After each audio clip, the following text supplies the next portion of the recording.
Olá, estamos de volta com o programa Nossa Terra. E no nosso terceiro episódio, vamos falar um pouco sobre o nome da nossa cidade, Santa Isabel. Da onde veio esse nome e também a história, a linda história da Santa Isabel, a Santa Rainha. E para isso eu estou aqui novamente com o meu amigo Adelson Jesus, historiador, pesquisador, e filósofo, e vai contar pra gente essa linda história de uma rainha que se tornou santa. Não é isso, Adelson? Sim, verdade. Eu agradeço novamente estar aqui com você, poder partilhar tudo isso, E é muito legal a história de Santa Isabel. Como a gente já havia descrito, de toda a formação desse povoado, de toda a questão de passar a ser uma freguesia. Por quê? É interessante que essa devoção vem especificamente com os portugueses, E vai passando também para filhos de portugueses, brasileiros natos, em virtude de toda a convivência, principalmente aqui, numa nossa convivência local, como em outros lugares tem suas devoções.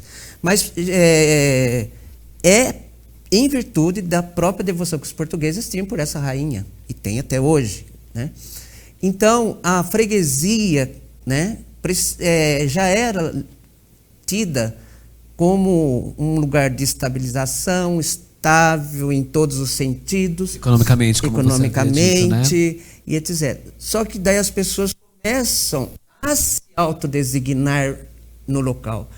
Aonde você vai? Eu vou na freguesia de Santa Isabel. Eu estou saindo da freguesia de Santa Isabel. Então, o próprio nome, essa devoção já passa a ficar incorporada na vida das pessoas, no cotidiano das pessoas. E, na verdade, já havia uma capela com a imagem de Santa Isabel, Sim, não é isso? Havia uma Nessa capela, freguesia. Havia uma capela e, posteriormente, essa imagem que veio com algumas das famílias portuguesas, Sim, foi cedida e deixada na igreja, que hoje temos como a Igreja do Rosário, até hoje. Sim. Porque era uma capela muito insípida.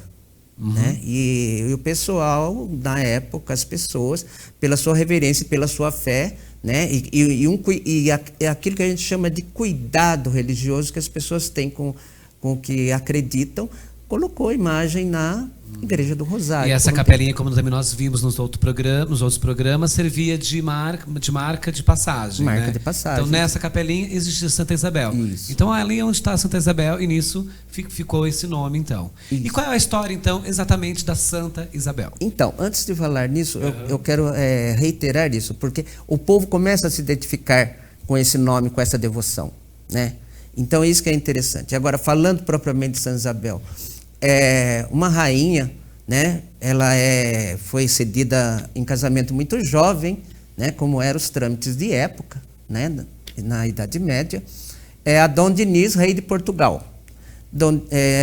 Diniz, como todo rei, governava uma nação de pulso forte e ela, sendo a esposa sempre arregrada, cuidar do marido, dos afazeres da casa, mas sem ter ou ignorar questões que estavam à vista dela. A questão da pobreza do povo, a preocupação com o povo que ela governava. Porque enquanto o marido pensava nas questões territoriais, empates, disputas, guerras ou etc. e tal, ela cuidava do reino da forma que ela podia. E é interessante que é essa visão que ela dá aos pobres do reino, sem desmerecer a ninguém, porque a gente vê que ela como rainha ela poderia não se importar, mas ela começa a ajudar, usando mesmo o dinheiro real. O próprio dinheiro da coroa, Só que para não desagradar ao marido, que era, vamos dizer assim, um pouco rígido nessas questões, ou frio, sei lá, como dizer, ela fazia escondido. Ela pegava dinheiro escondido para comprar pão, distribuir comida, sabe, aos menos favorecidos. Chegava a empregar o dinheiro que ela tinha, para construir o que hoje nós conhecemos como hospitais, ou seriam os nossos postos de saúde, para dar um atendimento quando a pessoa estivesse doente, estivesse mal, porque as questões de salubres eram muito pequenas na época, na Idade Média, todos nós sabemos disso. Então ela tem essa preocupação, essa visão de poder ajudar os menos favorecidos. E é interessante que ela vai levando isso a toda a sua vida. E ela, ao mesmo tempo preocupada com as coisas do reino, ela muitas vezes ela vai intervir dentro de questões políticas até, né? Olha que interessante. Brigas principalmente, né? Por isso que ela também é chamada de a pacificadora. Olha. Porque ela pacifica disputas até entre família, sabe? Entre os próprios filhos dela, sabe? Sei. Porque é a ambição de quem vai herdar a coroa, etc. e tal. Ela conseguia pacificar esses conseguia conflitos. pacificar os conflitos. Né? Maravilha. Isso é interessante. E, voltando a falar da questão pacificadora, depois eu quero citar um exemplo no final da vida dela. Mas o que eu acho que mais marcante dentro da história da vida de Isabel, né? Conhecida como Isabel de Aragão, né? Rainha de Portugal, e é a questão dessa visão humana que ela tem, sabe, com os menos favorecidos.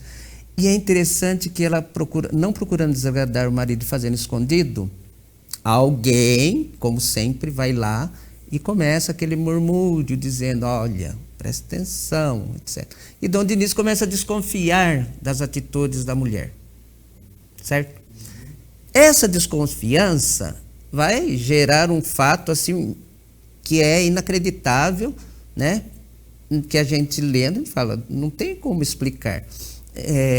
Numa situação, num inverno rigoroso que estava tendo, Santa Isabel estava saindo com um monte de pão enrolado no manto para distribuir, né, nos arredores do palácio, sim, do castelo que vivia. E acho interessante que Dom Dinis vem percebendo a mulher saindo, correndo do palácio, às pressas, a passos largos, ele vai atrás dela, no intuito de falar, não, agora eu descubro o que está acontecendo. E quando ele puxa ela diz assim, o que você leva aí? Ela fala, são rosas. Quando ele puxa o manto, é interessante, havia rosas.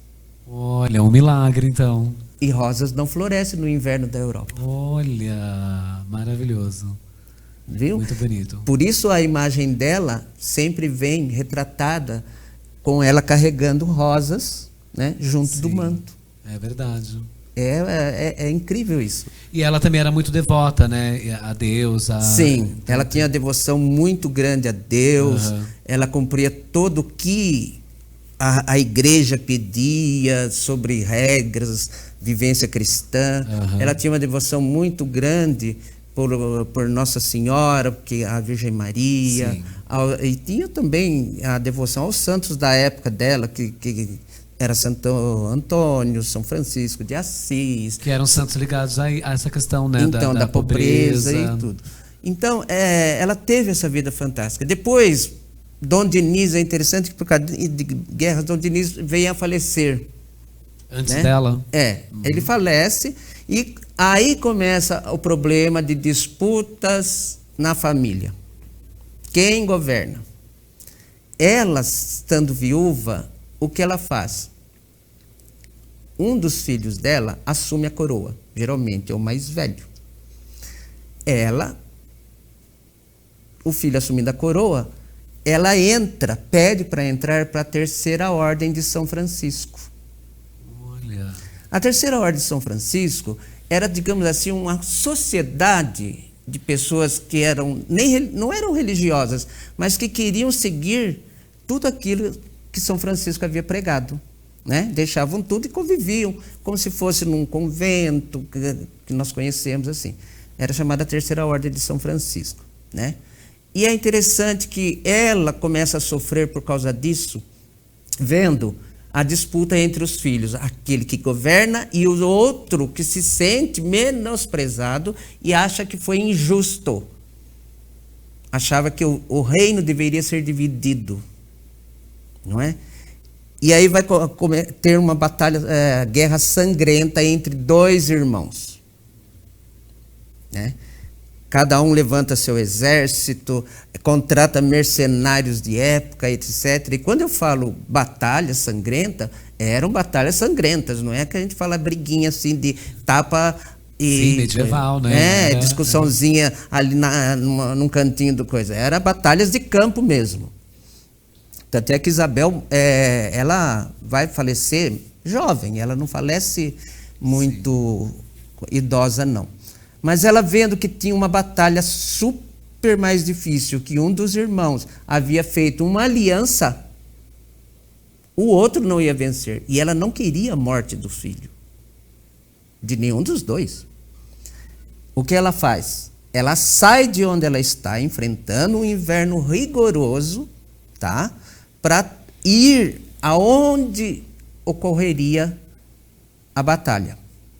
E ela já estava doente, sabe? Por ser inverno, esse tipo de coisa, ela estava com problema doente, né? Ela estava fraca, acredita-se que ela teve problemas de tuberculose, que era muito frio, né? Frio, e outra coisa, era uma coisa que assim normal na época as pessoas sofrerem disso.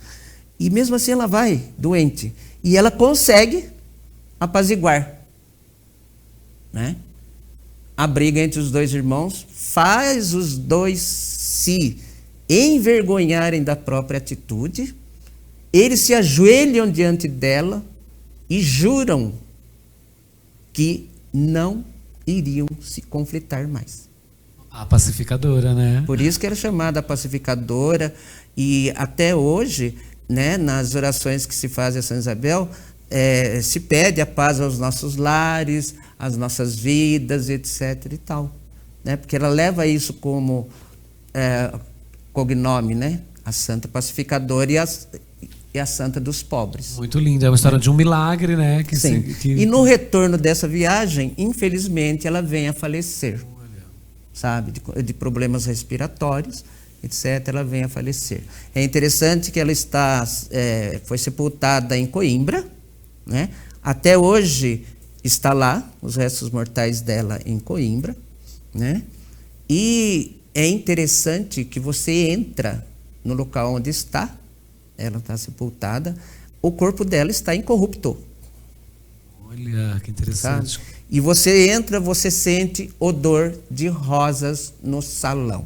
Gente, que maravilha, que lindo. É incrível, porque eu digo por experiência própria, sabe?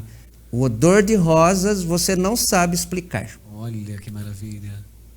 Adelson, então, essa imagem, né, voltando aqui para a história de Santa Isabel, essa imagem ficava numa capelinha nessa freguesia, né? Sim. E por eles serem devotos a essa imagem, é que essa freguesia começa a ser chamada Freguesia de Santa Isabel. Santa Isabel. Por um costume local, né? As pessoas começam a falar, onde você está? Estou na freguesia de Santa Isabel, ou vou para a freguesia de Santa Isabel. Né? Perfeito. Mesmo nas cidades ou locais ao redor que tínhamos, já como Jacareí, etc., falava, a freguesia de Santa Isabel fica tanto tempo daqui, né?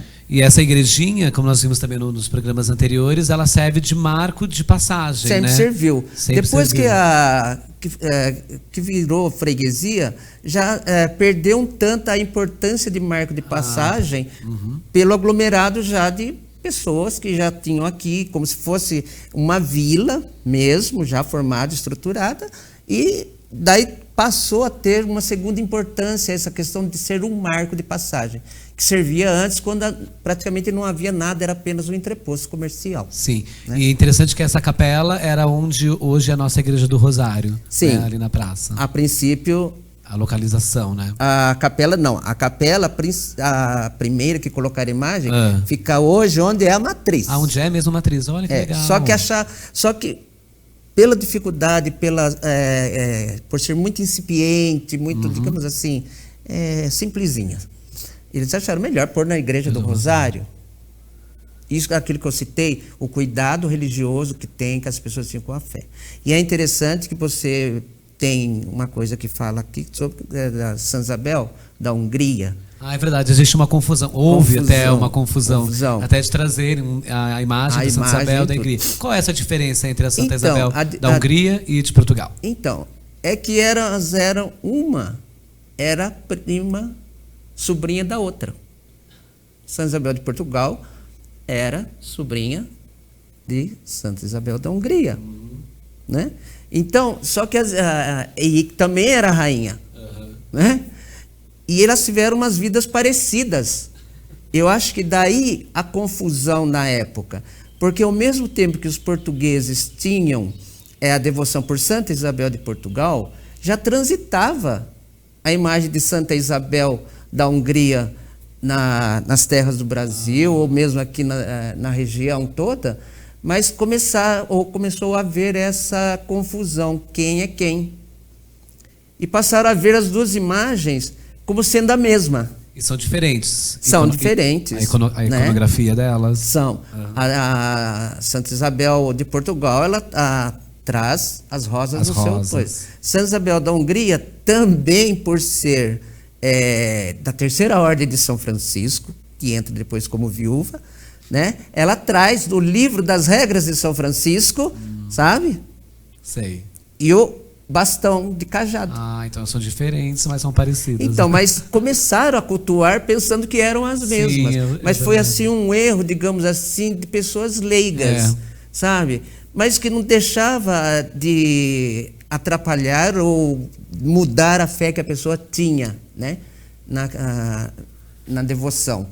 Mas foi mais esse erro leigo das próprias pessoas, porque eram poucos os que tinham uma formação específica na época, que sabiam ler, etc. Mas eu costumo dizer que é um erro assim que não deve ser levado como grande importância. Eu acho que foi um erro casual, né, que não interferiu em nada na questão, seja na devoção, na questão da inspiração que Santa Isabel deu, né, à localidade, ao próprio povo, a ser um povo receptivo, pacificador, um povo acolhedor. Eu acho que não interfere em nada nesse sentido. Maravilha, Adelson. Gente, que história maravilhosa e muito bonita mesmo da nossa cidade, que está ligada realmente ao que você disse, ao nosso povo, à forma que a gente vive, não é? Então, por hoje é só. Até o próximo programa. Conto com vocês. Muito obrigado, Adelson. Obrigado a você. Até mais.